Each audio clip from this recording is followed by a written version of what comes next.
اہدنا الصراط المستقیم۔ عرش کے سائے میں ہوگا۔ خیر یہ تو تھی ظاہری امانات کی بات، اب آ جائیے باطنی امانات۔ اللہ تعالیٰ فرماتے ہیں یعلم خائنۃ الاعین وما تخفی الصدور، اے لوگوں اللہ تعالیٰ تمہاری آنکھوں کی خیانتوں کو جانتے ہیں۔ جو تم کالے چشمے لگا لگا کر اور نظریں بدل بدل کر اور ایک سائڈ سے غیر محرم عورتوں کو دیکھتے ہو، سب جانتے ہیں اللہ تعالیٰ۔ یعلم خائنۃ الاعین وما تخفی الصدور، چوریا آنکھوں کی اور سینوں کے راز جانتا ہے تو سب کو اے بے نیاز۔ لہذا ہماری آنکھیں امانت ہیں، اس امانت کا حق یہ ہے کہ ہم اس امانت کو بالکل اللہ تعالیٰ کی مرضی کے خلاف استعمال نہ کریں، غیر محرم عورتوں کو نہ دیکھیں، اللہ تعالیٰ کی جتنی بھی حرام کردہ چیزیں ہیں بالکل نہ دیکھیں۔ بھائی دیکھنے کی ہزاروں چیزیں ہیں، آپ قرآن کو دیکھیے، بیت اللہ کو دیکھیے، اللہ والوں کو دیکھیے، مسجد کے ممبر و محراب دیکھیے، اپنے بیوی بچوں کو دیکھیے، والدین کو دیکھیے، ہزاروں سینکڑوں دیکھنے کی چیزیں ہیں۔ بس ایک چیز ہی تو منع کیا جا رہا ہے ایک چیز سے، کہ اللہ کی نافرمانی جہاں ہوتی ہو اس چیز کو نہ دیکھا جائے۔ اسی طرح اللہ تعالیٰ نے ہمیں زبان دی، یہ بھی امانت ہے۔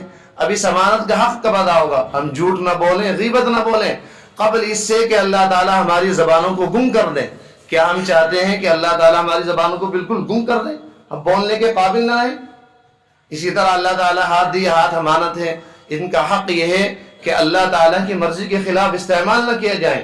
اللہ تعالیٰ نے سر دیا، سر کا کیا حق ہے؟ سر کا حق یہ ہے کہ بڑے سر کے مطابق ہو۔ سب سے بڑے سر کون ہے؟ اللہ جل جلالہ۔ لہذا اس سر کا حق یہ ہے کہ مطابق ہو سب سے بڑے سر کے، کہ بالکل غلط، بالکل بال شریعت کے مطابق، سنت کے مطابق ہو۔ اور اللہ نے چہرہ دیا، چہرے کا شکریہ کیا ہے؟ چہرہ امانت ہے۔ اس کا حق یہ ہے کہ نبی اکرم صلی اللہ علیہ وسلم کا حکم مان کر، اللہ کا حکم مان کر نبی اکرم صلی اللہ علیہ وسلم کے مطابق چہرہ کر لیا جائے۔ بھائی اس کا حکم یہ ہے نا۔ اللہ تعالیٰ فرماتے ہیں لئن شکرتم لازیدنکم، ہمارے تو بڑی عجیب بات فرمایا کرتے ہیں اس بات پر، بس کیا کروں ہر ہفتے آئی جاتی ہے کچھ نہ کچھ بات، میں قصدن تو کرتا نہیں لیکن آ جاتی ہے ایک دم۔ ہمارے فرمایا کرتے ہیں کہ میں نے ایک صاحب سے کہا کہ داڑھی رکھ لیجئے، اب انہوں نے کوئی توجہ نہیں دی۔ کچھ دنوں کے بعد مجھے ملے تو دیکھا داڑھی چہرے پر تھی، میں بہت خوش ہوا کہ ماشاءاللہ داڑھی رکھ لی۔ اب بہت خوشی ہوئی آپ کو دیکھ کر، کہنے لگے کینسر ہو گیا تھا، اصل میں گال میں سوراخ ہو گیا تھا، اس کو چھپانے کے لیے داڑھی رکھ لی۔ حضرت فرمایا دیکھیے کیا حال ہے، اب بھی کینسر کے سوراخ کو چھپانے کے لیے داڑھی رکھی۔ تو قبل اس سے کہ اللہ تعالیٰ اس کھیتی ہی کو چھین لے، اس پر نبی اکرم صلی اللہ علیہ وسلم کی سنت کو اگا لیجئے، اس پر لہلہا لیجئے۔ تو یہ ہر ہفتے بات آ جاتی ہے کچھ نہ کچھ۔ تو اسی طرح تمام چیزیں اللہ تعالیٰ نے ہمیں امانت دی ہیں، لہذا ان میں خیانت نہیں کرنی چاہیے۔ اللہ تعالیٰ کا حق یہ ہے۔ عطاء ابن ابی رباح بہت بڑے تابعی گزرے ہیں، فرماتے ہیں کہ ایک دن الہام ہوا اللہ تعالیٰ کی طرف سے، کہنے لگے عطاء میرے بندوں سے کہہ دو جب یہ گناہ کرتے ہیں تو سارے دروازے بند کر لیتے ہیں۔ عطاء میرے بندوں سے کہو جب یہ گناہ کرتے ہیں تمام دروازے بند کر لیتے ہیں، میرا دروازہ کیوں نہیں بند کرتے؟ کیا مجھے اپنی طرف دیکھنے والوں میں سب سے کمتر سمجھتے ہیں؟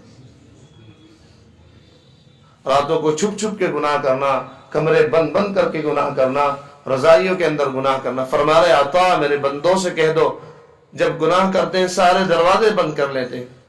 5 سال کا بچہ ہو تو ہمت نہیں ہوتی فحش حرکت کرنے کی، کیا مجھے اپنی طرف دیکھنے والوں میں سب سے کمتر سمجھتے ہیں؟ میرا کوئی لحاظ نہیں، میرا کوئی مرتبہ نہیں، میری کوئی عظمت نہیں، میری کوئی بڑائی ان کے نزدیک نہیں۔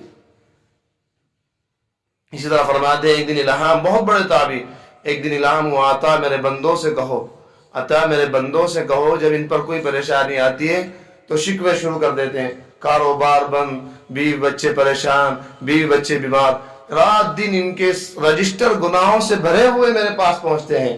میں فرشتوں کی مجلس میں ان کے شکوے نہیں کرتا، اور یہ رات دن میرے شکوے کرتے رہتے ہیں۔ یہ سب ہمارے گناہوں کے وبال ہیں جو ہم پر مصیبتیں آتی ہیں۔ جب میں نے کہا یا اللہ میرا حال دیکھ، آواز آئی میرے بندے نامہ اعمال دے۔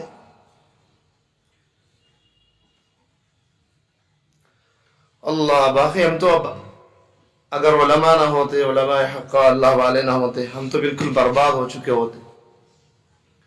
ان لوگوں کا بہت بڑا احسان ہے ہم پر، کس طرح کی باتیں لکھ دیتے ہیں، بتا دیتے ہیں، جس سے آخرت کی طرف رغبت ہو جاتی ہے۔ تو بہت بڑے تابعی عطاء ابن ابی رباح ہمارے حضرت فرمایا کرتے ہیں، پیر ذوالفقار صاحب نقشبندی، کہ زندگی کو اس طرح گزارنا چاہیے، یہ ذہن میں رکھنا چاہیے کہ ہمیں اچھی طرح جینا نہیں، ہمیں اچھی طرح مرنا ہے۔ مقصد ہمارا یہ ہے، مقصد ہمارا یہ نہیں کہ اچھی طرح سے جی سکیں، یہ صرف ضرورت ہے۔ اللہ تعالیٰ کچھ دے دیں تو بھی خوش، کچھ لے لیں تو بھی خوش۔ اصل مقصد یہ ہے کہ ہماری اچھی طرح موت آ جائے، ایمان پر خاتمہ ہو جائے۔ اور ایسا تو ہو نہیں سکتا میں عام زندگی گزاروں اور میری موت بایزید بستامی جیسی آ جائے، جنید بغدادی جیسی آ جائے، شبلی جیسی آ جائے۔ حدیث شریف میں فرمایا گیا ہے جیسی زندگی گزارو گے ویسی موت ہوگی، اور جیسی موت ہوگی اسی حالت میں اٹھائے جاؤ گے۔ ہمارے نے فرمایا کہ باقاعدہ ہاسپٹلوں میں دیکھا گیا، گناہوں پہ کنٹرول نہیں کیا، نظر پر کنٹرول نہیں کیا، آکسیجن لگا ہوا ہے، لیکن آخری وقت تک بھی نرسوں سے بد نظری نہیں گئی، وہاں بھی مرنے کے قریب ہیں اور بالکل خاتمے پر ہیں، اور نرسوں سے نظر بازی کر رہے ہیں۔ یہ انجام ہوتا ہے جب آدمی اپنے آپ پر کنٹرول نہیں کرتا۔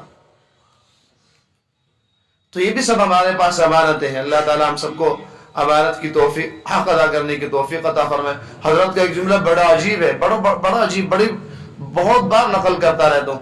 فرمایا ایک دفعہ بہت رو رہے تھے، ایک دفعہ اپنے مریدین کو سمجھا رہے تھے، بس وہ شیخ کا انداز تو الگ ہوتا ہے مریدین کے ساتھ، میں تو وہ الفاظ نقل کر رہا ہوں، میرا انداز وہ نہیں ہونا، کیونکہ وہ تو ان کے تابع تھے۔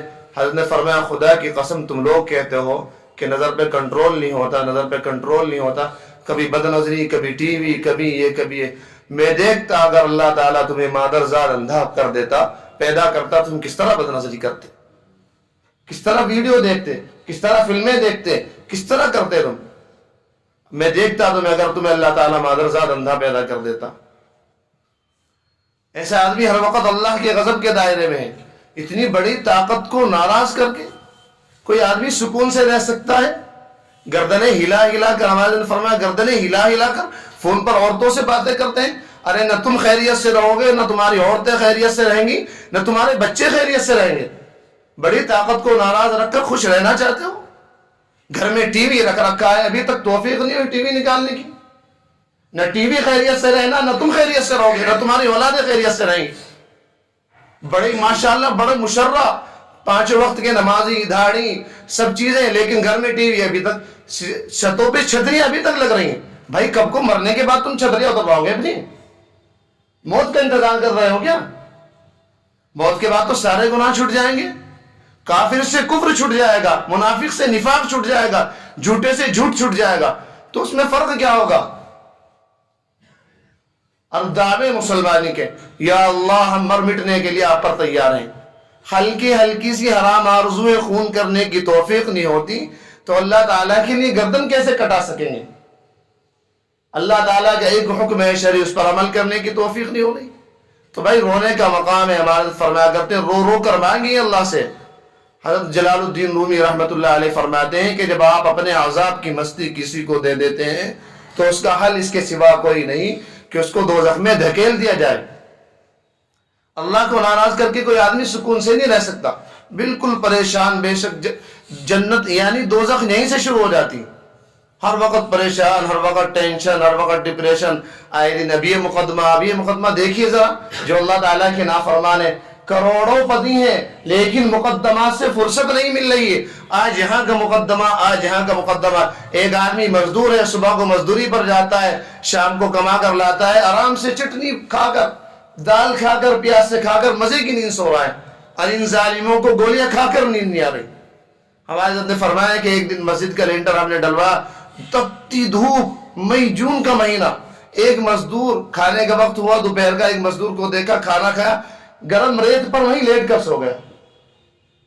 میں نے کہا کتنی تسکین، میں نے اللہ تعالیٰ سے کہا کتنی تسکین یعنی سکون، کتنی تسکین وابستہ ہے تیرے نام کے ساتھ، نیند کانٹوں پہ بھی آ جاتی ہے آرام کے ساتھ۔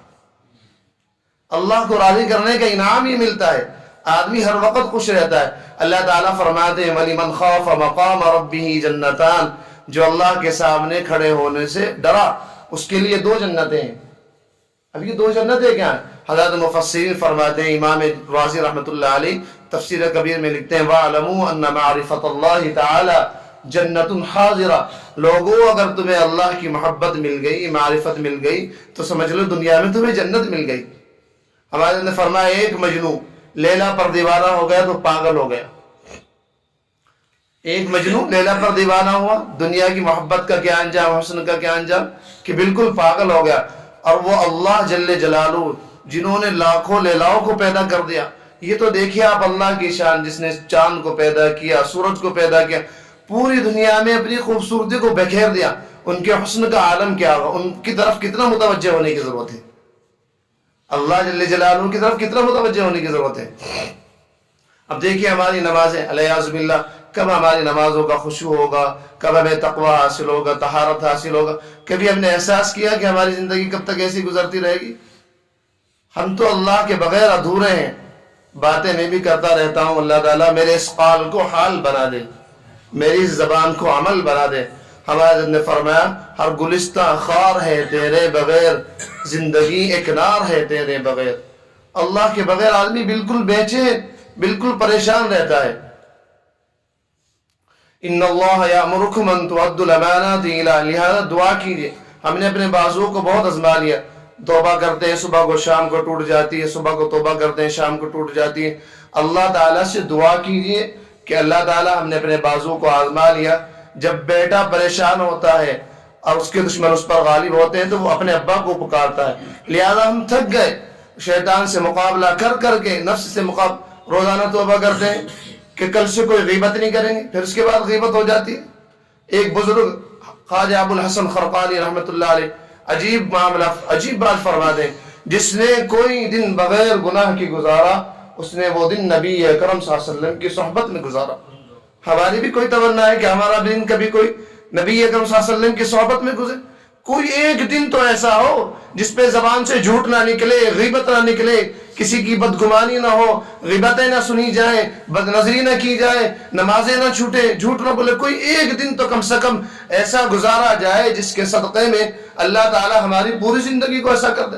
فرما دے جس نے پورا دن ایسا گزارا، اس میں کوئی گناہ نہیں کیا، گویا اس نے وہ دن نبی اکرم صلی اللہ علیہ وسلم کی صحبت میں گزارا۔ اللہ سے رو رو کر مانگنے کی ضرورت ہے۔ نبی اکرم صلی اللہ علیہ وسلم نے دعا سکھائی ہے، اللہم ارحمنی بترک المعاصی، اے اللہ مجھ پر رحم فرما دیجئے گناہ چھڑوا کر، گناہ چھڑوا کر۔ معلوم ہے کہ جو آدمی گناہ کر رہا ہے وہ اللہ کی رحمت میں نہیں ہے، لہذا اللہ سے حضرت نے فرمایا، جلال الدین رومی رحمت اللہ علیہ نے، دوستو یہاں جو ہے زور سے اکڑ سے کام نہیں چلے گا اللہ کے راستے میں، اپنی ہمت کو تو استعمال کرو لیکن نظر اللہ پر رکھو۔ فرماتے ہیں زور را بگزار زاری بگیر، لوگوں اللہ کے سامنے ہمت نہ دکھاؤ، زور کو چھوڑو، اب رونے دھونے سے کام لو۔ پھر اس پر عجیب مثال دی کہ بچہ جب روتا ہے، فرمایا کہ بچے کی پیدائش سے پہلے ایک لمحے پہلے تک آپ ماں کی چھاتیوں میں دیکھیں گے دودھ نہیں، صرف خون خون نظر آئے گا۔ اگر ایک لمحے پہلے تک بھی دیکھا جائے تو ماں کی چھاتیوں میں دودھ نہیں ہے، خون ہی خون نظر آئے گا۔ اب جیسے ہی بچے کی پیدائش ہوئی اور اس نے رونا شروع کیا تو اللہ کی رحمت کو جوش آیا کہ اس خون کو فوراً دودھ سے بدل دیا۔ اب آپ ایک لمحے پہلے دیکھیے کہ خون ہے، جیسے ہی اللہ کی رحمت کو جوش آیا بچہ رویا اور ماں کی ممتا کو جوش آیا اور اللہ کی رحمت فوراً جوش میں آئی تو اس خون کو دودھ سے بدل دیا گیا۔ اسی طرح ہمارے جلال الدین رومی رحمت اللہ علیہ فرماتے ہیں کہ جب آدمی روتا ہے اللہ کے سامنے کہ اللہ میں تھک گیا گناہ کر کر کے، میں نے بہت آزما لیا، آپ ہمارے رب ہیں، ہمارے پیدا کرنے والے، بغیر آپ کے ہم کیسے جیتے رہیں گے؟ کب تک ہماری زندگی بغیر تقوی کے رہے گی؟ کب ہمیں نمازوں کا خشوع حاصل ہوگا؟ کب آپ کی محبت حاصل ہوگی؟ کب نبی اکرم صلی اللہ علیہ وسلم کی سچی محبت حاصل ہوگی؟ رات دن دعوے تو کرتے رہتے ہیں لیکن کب سچی محبت حاصل ہوگی؟ ذرا کہیں تو ہم سب اللہ سے کہیں، اللہ کے سامنے گڑ گڑائیں، روئیں، پھر اللہ کی رحمت کو جوش آئے گا تو وہی آدمی جو اللہ کے غضب کے دائرے میں تھا، اللہ کی رحمت کو جب جوش آیا تو وہ غضب بدل گیا رحمت سے۔ جس طرح کہ ماں کی چھاتیوں کا خون بدل گیا دودھ سے، اسی طرح جب آدمی روتا ہے، انسان روتا ہے تو اللہ تعالیٰ کا غضب بدل جاتا ہے رحمت سے۔ تو اللہ سے مانگنے کی ضرورت ہے، میں بھی مانگوں، آپ بھی مانگے بھائی اللہ کے لیے۔ ذرا سوچے تو صحیح، غور تو کرے اللہ کے لیے، کب تک ہماری زندگی ایسی چلتی رہے گی؟ کب تک ہم اس طرح گناہ کرتے رہیں گے؟ اللہ سے کہیے انشاءاللہ اللہ تعالیٰ نے ہاتھ پکڑ لیا تو دنیا کی کوئی طاقت ہمیں چھڑا نہیں سکتی. اللہ تعالیٰ ایک دفعہ ہمیں جذب کر لے, اپنے راستے میں ایک دفعہ چلا لے. چنانچہ ایک واقعہ لکھا ہے, اس واقعہ کو سنا کر بات ختم کرتا ہوں. حضرت فضیل ابن عیاض رحمۃ اللہ علیہ, اللہ تعالیٰ کس طرح جذب کرتے ہیں. اللہ تعالیٰ جب آپ کسی کو اپنا بنانا چاہیں تو کس طرح بناتے ہیں. فرمایا حضرت فضیل بن عیاض رحمۃ اللہ علیہ ڈاکوؤں کے سردار تھے. علماء نے لکھا ہے ایک دن کہیں ڈاکہ مارنے کے لیے چڑھے چھت پر, تو وہاں قرآن کی آواز آ رہی تھی, تلاوت ہو رہی تھی تہجد کے وقت. کوئی اللہ والا کر رہا ہوگا. وقت بہت کم رہتا ہے, جب میں چلنا شروع ہوتا ہوں تو وقت برا ہو جاتا ہے. عجیب بات ہے, تہجد کا وقت تو ایک عجیب چیز ہے. ایک اللہ والے نے کہا کہ ایک ہوک سی دل میں اٹھتی ہے, ایک درد سا دل میں پیدا ہوتا ہے. میں رات کو اٹھ کر روتا ہوں جب سارا عالم سوتا ہے. میں رات کو اٹھا, خیر وہ اللہ والے رات کو تہجد میں تلاوت کر رہے تھے. اللہ تعالی ہم سب کو تہجد گزار بنا دے. بہت بڑی نعمت ہے, بہت بڑی نعمت. اور جو لوگ فی الحال ہمارے فرمایا کرتے ہیں, علماء نے لکھا ہے کہ جو لوگ تہجد میں نہیں اٹھ سکتے یا ہمت نہیں ابھی, وہ کم سے کم اتنا کریں کہ عشاء کے بعد وتر سے پہلے 2 رکعت صلاۃ اللیل تہجد کی نیت سے پڑھ لیا کریں. تو امید ہے کہ قیامت کے دن انشاءاللہ انہیں تہجد گزاروں میں اٹھایا جائے گا. جو مہنگی کھانا چاہیں اعلیٰ درجے کی, وہ تہجد کے وقت. تہجد کے وقت یہ نہیں کہ آدمی اسی کو سہارا بنا کر تہجد چھوڑ دے. وہ تو کمزور ہمارے جیسے کم ہمتوں کے لیے. ماشاءاللہ آپ لوگ ہمت والے ہیں, آپ کو اللہ نے توفیق دی ہے. تہجد میں اٹھیے, مہنگی والی پیے, مہنگی والی بریانی کھائیے. اس وقت اللہ تعالیٰ کی رحمتوں کا عجیب معاملہ ہوتا ہے. تو پڑھنے لگے, اس وقت تلاوت ہو رہی تھی, تلاوت کر رہے تھے الم یأنی للذین آمنوا ان تخشع قلوبهم لذکر اللہ. کیا مومنوں کے لیے ابھی وقت نہیں آیا کہ ان کے دل اللہ کی یاد سے ڈر جائیں. اب یہ فضیل ابن عیاض وہاں کھڑے تھے, جیسے ہی انہوں نے یہ جملہ سنا تو فوراً ایک دم دیوار سے نیچے اترے اور رونے لگے اور اللہ سے باتیں کرنے لگے. یا اللہ وقت آ گیا, بس وقت آ گیا, میرا دل آپ کی یاد سے ڈر گیا. اور وہاں سے نکلے, اپنے سب ساتھیوں کو لے گئے جو چوری کے لیے آئے تھے, ڈاکے کے لیے, اور انہیں خیمے میں لے جا کر کہا کہ بھائی فضیل اب ہو گیا بیکار. اللہ تعالیٰ جسے اپنا بناتے ہیں اسے سب چیزوں سے بالکل بیکار کر دیتے ہیں. سب چیزوں سے کیا, سب حرام آرزوؤں سے, حرام خواہشات سے, نکمی ذلیل ہونے والی دنیا سے اللہ تعالیٰ اس کو بیزار کر دیتے ہیں. فضیل نے کہا بس میں تو ہو گیا بیکار, اب میں اللہ تعالیٰ سے توبہ کرتا ہوں, تمہیں بھی کہتا ہوں. لہذا انہوں نے توبہ کی. اب علماء نے لکھا ہے کہ اتنے بڑے اللہ والے بنے فضیل ابن عیاض کہ ان کی برکت, ان کے نام ان کا نام لے لے کر بڑے بڑے علماء دعائیں کرتے ہیں. بڑے بڑے علماء, کہاں ڈاکوؤں کے سردار, کہاں اللہ تعالیٰ نے اولیاء اللہ کا سردار بنا دیا. اسی طرح ایک جو بشر حافی, یہ بڑے عجیب آدمی, ہر وقت شراب کے نشے میں رہتے تھے, لیکن بہرحال ایمان تو تھا. ایک دفعہ راستے میں شراب کے نشے میں مست جا رہے تھے, راستے میں دیکھا اللہ جل جلالہ کا نام پڑا ہوا ہے سڑک پر.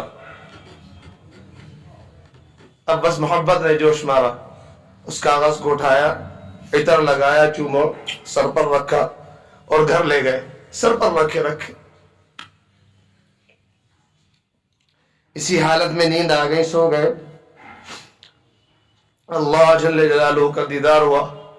فرمایا بشر تم نے آج ہمارے نام کو اوپر اٹھایا, ہمارے نام کو اوپر کیا, اب ہم تمہیں پوری دنیا میں اوپر کر کے دکھائیں گے. پھر بشر حافی کا یہ حال ہوا کہ تمام اولیاء اللہ کے سردار ہوئے. امام احمد بن حنبل اتنا بڑا امام کہ دنیا میں اس کے ماننے والے امام ابو حنیفہ, شافعی, مالک, حنبل چوتھے نمبر پر نمبر آتا ہے. یہ بشر حافی کو دیکھ کر کھڑے ہو جایا کرتے تھے. شاگردوں نے پوچھا کھڑے کیوں ہوتے؟ فرمایا میں عالم ہوں, میں صرف اللہ تعالیٰ کے احکام جانتا ہوں. یہ عارف باللہ ہے, یہ اللہ کو پہچانتے ہیں. یہ وہی بشر حافی ہیں جب انہوں نے 27ویں پارے میں پڑھا کہ اللہ تعالیٰ فرماتے ہیں کہ ہم نے زمین کو فرش بنا دیا, تو اسی وقت سے اپنے چپلے اتار دی کہ میرا اللہ کہہ رہا ہے کہ میں نے زمین کو فرش بنا دیا. بشر تو کیسا آدمی ہے, تو کیسا اللہ کا چاہنے والا ہے کہ اللہ کے فرش پر چپل لے کر چلتا ہے. فوراً چپل اتار دی. اس کے نتیجے میں ان کو یہ کرامت نصیب ہوئی. علماء فرماتے ہیں کہ جس راستے سے بشر گزرتے تھے, بشر حافی کہتے ہیں عربی میں پیدل ننگے پیر چلنے والے کو, ننگے پیر چلتے تھے اسی لیے حافی نام پڑ گیا. جس راستے سے بشر حافی چلتے تھے زمین اس راستے پر اپنی جن نجاستوں کو، گندگیوں کو، غلاظتوں کو نگل جاتی تھی۔ زمین کو معلوم ہو جاتا تھا کہ بشر حافی ابھی اتنی دور ہے، زمین پٹھی گندگی اندر۔ یہ اللہ تعالیٰ پر مرنے والوں کو انعام ملتے ہیں۔ ابراہیم ابن ادہم کون جانتا تھا ابراہیم ابن ادہم کو؟ اگر بادشاہت پر رہتے، بادشاہت کو اولاد ماری، اللہ کی روحانی بادشاہت حاصل کی۔ آج جلال علامہ آلوسی رحمت اللہ علیہ 500 سال پہلے تفسیر روح المعانی پارہ نمبر 4 میں ان کا واقعہ لکھ رہے ہیں، یہ میرا نام بھی آئے گا تیرے نام کے ساتھ۔ اللہ پر جو مرتا ہے، اللہ پر جو مرتا ہے، جو بھی مرتا ہے، اس کا تذکرہ تفسیر و قرآن کی تفسیر میں علامہ آلوسی رحمت اللہ علیہ مفتی بغداد، ساری دنیا کے علماء اس تفسیر کو پڑھتے ہیں۔ روح المعانی 14 جلدوں میں وہ تفسیر ہے، اس میں ابراہیم ابن ادہم کا واقعہ نقل کر رہے ہیں۔ اب میرا نام بھی آئے گا تیرے نام کے ساتھ، یہ اللہ پر مرنے کا انعام ہوتا ہے۔ اللہ تعالی ہم سب کو اپنے پر مرنے کی توفیق عطا فرمائے اور ہماری جانوں کو جذب فرمائے۔ وآخر دعوانا الحمد للہ رب العالمین۔